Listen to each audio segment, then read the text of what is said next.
How to fix payment revision needed on Amazon.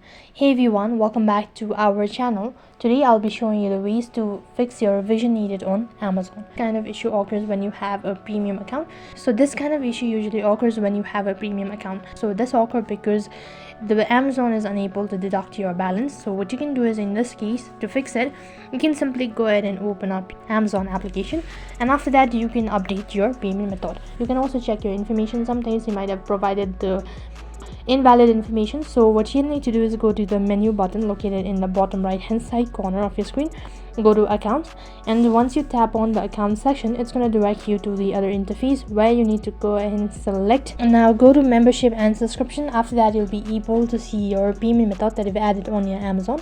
Once you do that, next page, what you'll have to do is you need to go ahead and check the information, or you can simply update it by making changes with your payment method. This might be able to fix your payment revision needed on Amazon.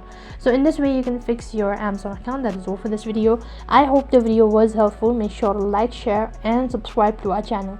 Thank you for watching. See you in the next video.